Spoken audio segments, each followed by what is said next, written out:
Hi class. In this presentation, I will provide you all further guidance on how to ensure you have the most success when engaged in the discussion boards. After taking several University of Arizona Global Campus classes, you will start to feel the rhythm or ebb and flow of your weekly assignment due dates. Each week, you will participate in topic-related conversations with me and your classmates in the discussion forums. Your initial discussion posts are due no later than Thursday of each week. You will then have until Saturday to make at least one response to one of your peers, and then until Monday to make the remaining 2 peer responses. But I encourage you to not limit your participation once your requirements are complete. Keep the conversation going. Here is a suggestion on how to adequately prepare for your discussions each week. First, on Tuesday and Wednesday, take the time to complete your readings, review the instructor guidance and any assigned articles, websites, and videos. As you do this, have a notebook handy to take notes that will help you compose the draft of your response. I suggest doing this in a Word document first to help you catch spelling errors, and if you save it, it could possibly save you from any possibilities of it not uploading correctly in Canvas. There's no greater frustration than having all your hard work lost. Additionally, once you have written a draft, compare it with the discussion grading rubric to ensure you have captured all that is required of you to at least meet proficiency standards. Ideally, though, you should push yourself to reach distinguished. Then by Thursday, earlier if you can, proofread your discussion posting one last time.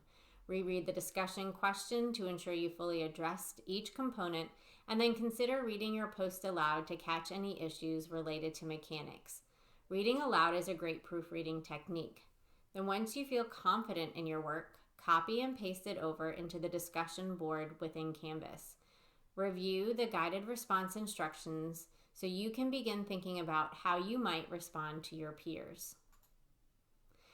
So, the minimum participation requirement is that you respond to at least 3 of your peers, making one of those responses by Saturday and the other 2 by Monday. But of course, I encourage you to push yourself to do more. So I would suggest making one response in each discussion thread on Friday. Do that again on Saturday. Take a break on Sunday, perhaps spend time with your family or do something fun for yourself. It is important to find that balance so you don't get burnt out. Then on Monday, come back into the discussion boards and respond to anyone who may have responded to you or consider jumping into another conversation. If I do respond to you directly, asking you a critical thinking question or follow-up, I do expect a reply. Otherwise, I might think you're ignoring me. Be sure to read all the comments I do post within the discussion boards because oftentimes I share my instructor expertise and expand on the learning objectives to further enhance your understanding of the content.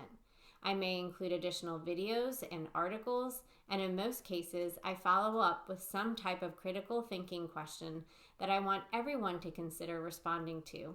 You will often see my questions start with "to all," so don't be afraid and join in the conversation. Once your grade is posted, be sure to review the feedback I provided you as it will help guide you to make improvements for future discussions. You can also respond to any of my comments in the gradebook, and I will be able to check and respond back to you.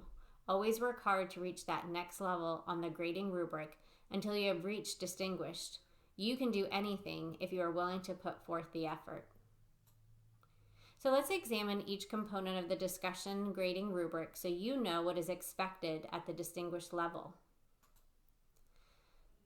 The first area of the discussion grading rubric is critical thinking. For your discussion post to reach the distinguished level for critical thinking, you will include relevant professional or other real-world experiences and examples. For example, if you can connect what you are learning to maybe what you already knew or life experiences, be sure to make that connection.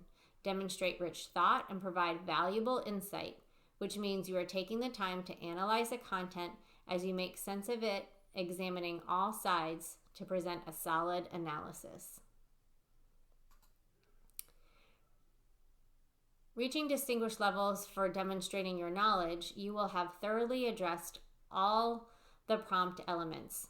Oftentimes, discussions have multiple questions included, so be sure to answer all of them. An outline might come in handy when you begin writing your prompt to ensure this. Also, you will demonstrate advanced knowledge and make strong connections. So this means you are utilizing your readings to support your responses, as well as making connections to real-life situations or prior knowledge. Every discussion post should always make reference to the literature, as this is an important element of academic writing, as you will be expected to support your opinions with literary evidence. This will just help to validate the points you are making. Although I went into some detail before about your participation requirement, to reach that distinguished level for participation, you will adhere to the guided responses found at the end of each discussion response. You will make reference to the readings or outside sources to further enhance learning among your peers. You will ask each other critical thinking questions to deepen our conversation, and of course, by posting on at least 2 separate days. You will get out of this course what you put in for sure. With regards to written communication, you want to ensure that your post has a central idea throughout. You want to ensure it is seamless and coherent. Again, an outline may help ensure this type of organization. Finally, be sure to proofread your work before posting your responses. Be sure to use spell check features, read your post aloud to ensure it makes sense, and even consider using Grammarly. It is also important that you cite and reference any sources you used in your discussion posting using proper APA formatting. The Writing Center has excellent tools to guide you if this is an area of needed growth for you. On the left-hand side of the course, you will see a link titled Course Policies. When you click on this link, you will access all the information about discussions. There are links within this thread for tips on creating high-quality posts, tips for responding to peers' posts, discussion board do's and don'ts, and discussion forum samples.